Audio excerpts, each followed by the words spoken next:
ಆತ್ಮೀಯ H16 news ಅರ್ಥಾತ್ ಹೇ ಸೀತಾರಾಮ್ಗೆ ಸ್ವಾಗತ. ನಾನು ನಿಮ್ಮವ MI ಅಥವಾ ಮಲ್ಲಪ್ಪ ಜೋತಾವಾರ್. ಆದ್ಮೇಲೆ ಈಗ ತಾವು ದಿನ ಸುದ್ದಿಗಳನ್ನ ಅದರ ಜೊತೆಗೆ ವಿಶೇಷತೆಗಳನ್ನ ನೋಡ್ತಾ ಹೋಗಿ ವಿಶೇಷ ಈ ಮೊದಲನೇ ಸುದ್ದಿಯನ್ನು ನೋಡಿ.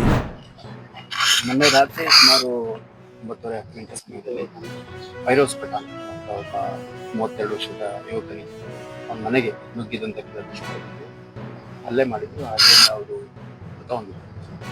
ಅದರ ಹಿನ್ನೆಲೆಯಲ್ಲಿ ನಾವು ನಿನ್ನೆ ಮತ್ತು ಮೊನ್ನೆ ಇವತ್ತು ಪ್ರಯತ್ನ ಮಾಡಿ ಸಸ್ಪೆಕ್ಟ್ಸ್ ಯಾರಿದ್ರು ಅವರ ಕೆಲವರನ್ನ ವಶಕ್ಕೆ ತಗೊಂಡು ವಿಚಾರಣೆ ಮಾಡಿ ಯಾವ ಕಾರಣಕ್ಕಾಗಿ ಮಾಡಿದ್ರು ಅವರೆಲ್ಲ ಸೇರ್ ಮಾಡಿದ್ರು ಅನ್ನೋ ಡೀಟೇಲ್ಸ್ ನಮ್ಮ ತನಿಖೆಯಲ್ಲಿ ಒಂದು ಸ್ಪಷ್ಟ ಚಿತ್ರಣ ಸಿಕ್ಕದಂತ ಸಂಬಂಧಪಟ್ಟಂತೆ ಎಷ್ಟು ತಗೊಂಡು ವಿಚಾರಣೆ ಸರ್, ಏನು ತಂಡದಿಂದ ರಚನೆ ಮಾಡಿದ್ದು, ಎಷ್ಟು ಜನ ಇಲ್ಲ, ಈ ಕುರಿತಾಗಿ ಅಗತ್ಯ ಅಧಿಕಾರಿಗಳ ಮತ್ತು ಸಿಬ್ಬಂದಿಗಳ ಪ್ರತ್ಯೇಕ ತಂಡಗಳನ್ನು ಆರೋಪಿಗಳನ್ನು ಅರೆಸ್ಟ್ ಮಾಡಲಿಕ್ಕೆ ಮತ್ತು ಅವ್ರನ್ನ ವಿಚಾರಣೆಗೊಳಪಡಿಸಲಿಕ್ಕೆ ಹೀಗೆ ಪ್ರತ್ಯೇಕ ತಂಡಗಳನ್ನು ಯಾವ ಕಾರಣಕ್ಕೆ ಅದೆಲ್ಲ ಇನ್ನು ನಾವು ಅಸರ್ಟೈನ್ ಮಾಡ್ತಾ ಇದ್ದೀವಿ. ಕಂಪ್ಲೇಂಟಲ್ಲಿ ಅವರು ಒಂದು ಕೆಲವು ಕಾರಣಗಳು ಕೊಟ್ಟಿದ್ದಾರೆ. ಈಗ ಸಸ್ಪೆಕ್ಟ್ಸ್ ಏನಿದೆ ಅವ್ರನ್ನೆಲ್ಲ ವಿಚಾರಣೆ ಮಾಡೋದು ಡಿಸ್ಕ್ಲೋಷರ್ ಆಗಿದೆ. ಇನ್ನು ವಿವರಗಳೊಂದು ಕ್ಲಾರಿಟಿ ಸಿಗ್ತದೆ. ಇನ್ನೊಂದು ಥರ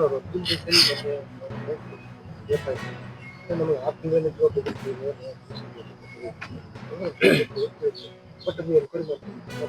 ಇಲ್ಲ, ಈ ಹಿಂದೆ ಅವರು ದೂರು ಕೊಟ್ಟ ನಂತರ ನಾವು ಹೆಚ್ಚುವರಿ ಮಾಹಿತಿಯನ್ನು ಪ್ರಯತ್ನ ಮಾಡಿದ್ವಿ.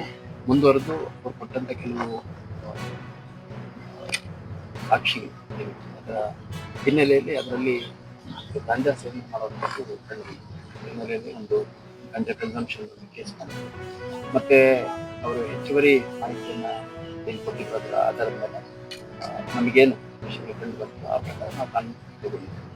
ಆ ಸಂದರ್ಭದಲ್ಲಿ ಆರೋಪಿಸಿದ್ದು 4 ಅದರಲ್ಲಿ ಒಬ್ಬನ ಮೇಲೆ ಆ ಒಂದು ಇದರಲ್ಲಿ BNSS ಮಾಡಿದ್ವಿ. ಅದೇ ಸಮಯದಲ್ಲಿ ಒಬ್ಬ ಗಡಿಪಾರಾಗಿದ್ದರು ಗೋವಾ ಮುಂತವರು ಅವರು ಯಾರ ಮೇಲೆ ಅವಾಗ ಅವ್ರುಗಳು ಇವಾಗ ಇದು ಸಸ್ಪೆಕ್ಷನ್ ಮತ್ತೆ ಅವರು ಆರೋಪಿಗಳು ಅಂತ ಅದು ನರಗುಂದದ ಶಾಸಕರು ಮಾಜಿ ಸಚಿವರಾದ ಶ್ರೀ CC ಪಾಟೀಲ್ ಅವರು ಕುರುಬ ಸಮಾಜವನ್ನು ಕುರಿತು ಅವಹೇಳನಕಾರಿಯಾಗಿ ಮಾತನಾಡಿದಂಥ ಖಂಡನೀಯ ವಿಷಯ. ನಾನು ಕೂಡ ಕುರುಬ ಸಮಾಜದ ಯುವ ಮುಖಂಡನಾಗಿ ನಾನು ಅವರು ಮಾತನಾಡಿದಂಥ ಮಾತುಗಳನ್ನು ಖಂಡಿಸುತ್ತೇನೆ. ಸಾರ್ವಜನಿಕ ಜೀವನದಲ್ಲಿ ಇರುವವರು ಜಾತಿ ಧರ್ಮದ ಬಗ್ಗೆ ಎಂದೂ ಯಾವುದೇ ಕಾರಣಕ್ಕೂ ಮಾತನಾಡಬಾರದು. ಯಾಕೆಂದರೆ ಅವರವರ ಜಾತಿ ಅವರವರ ವೃತ್ತಿ ಅವರಿಗೆ ಪ್ರಮುಖವಾಗಿರುತ್ತದೆ.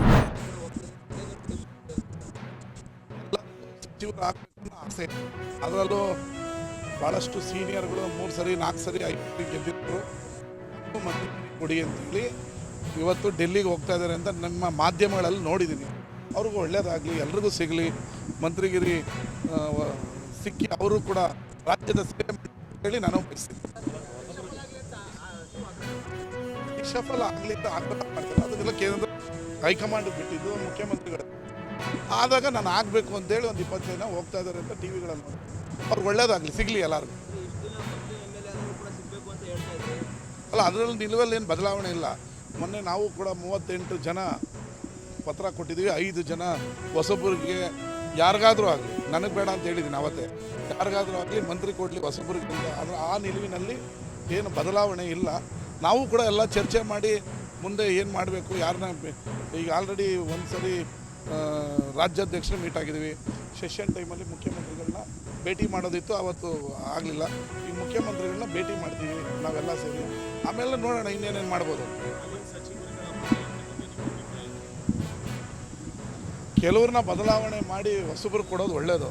ಕೆಲವ್ರು ಕೈಗೆ ಸಿಗಲ್ಲ, ಕೆಲಸಗಳಾಗಲ್ಲ ಅಂತ ಎಲ್ಲರೂ ಅಂತ ಹೇಳಲ್ಲ. ಎಲ್ಲರೂ ಕೆಲವರು ಪ್ರಾಮಾಣಿಕವಾಗಿ ಕೆಲಸ ಮಾಡಿಕೊಡ್ತಾರೆ. ಕೆಲವರು ಫೋನಿಗೂ ಸಿಗಲ್ಲ, ಅವ್ರೇನು ದೇವಲೋಕದಿಂದ ಬಂದಿರೋ ಥರ ಆಗಲ್ಲ. ಕೆಲವರು ಬದಲಾವಣೆ ಮಾಡಿ ಹೊಸಬ್ರು ಕೊಡೋದು ಒಳ್ಳೆಯದು. ಅದರಲ್ಲೇನೇನು ಮಾತಿಲ್ಲ.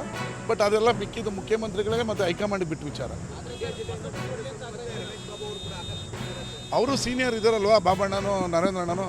ನಮ್ಮ ಜಿಲ್ಲೆಗೆ ಇನ್ನೊಂದು ಸಚಿವ ಈಗ ಚಲುವ ಸಾಯಿಮವರು ಒಳ್ಳೆ ಕೆಲಸ ಮಾಡ್ತಾಯಿದ್ದಾರೆ.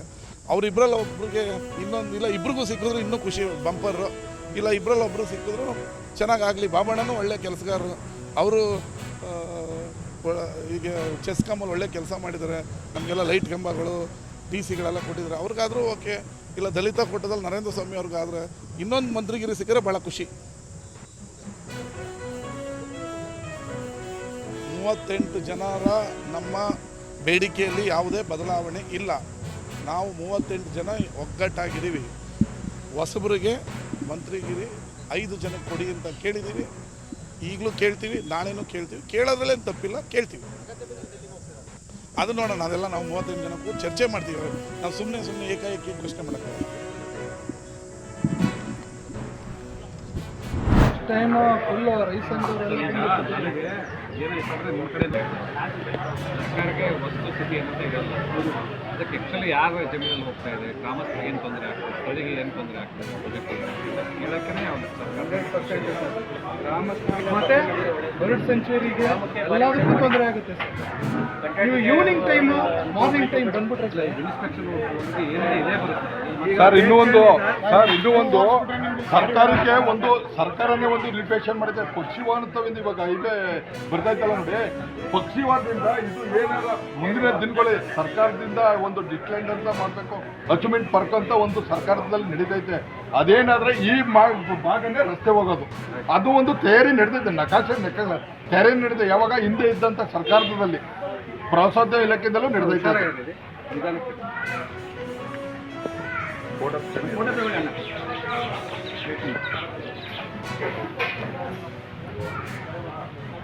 ತಾವೆಲ್ಲ ಇಲ್ಲಿವರೆಗೆ ಸುದ್ದಿಗಳನ್ನು ನೋಡಿದಿರಿ, ಜೊತೆಗೆ ವಿಶೇಷ ಘಟನೆಗಳನ್ನು ಸಹ ನೋಡಿದಿರಿ. ಅದು ನಿಮಗೇನು ಅನ್ನಿಸ್ತು? ನಿಮಗೆ ಲೈಕ್ ಮಾಡಿರಿ, ಶೇರ್ ಮಾಡಿರಿ, ಕಾಮೆಂಟ್ ಮಾಡಿರಿ, ಜೊತೆಗೆ ಸಬ್ಸ್ಕ್ರೈಬ್ ನಿಲ್ಲಿಸ್ಬೇಡ್ರಿ. H16 ನ್ಯೂಸ್ ಅರ್ಥಾತ್ ಸಿದ್ದರಾಮಯ್ಯ ಸತ್ಯದ ಕೈಗಳಲ್ಲಿ ವಂದನೆಗಳು.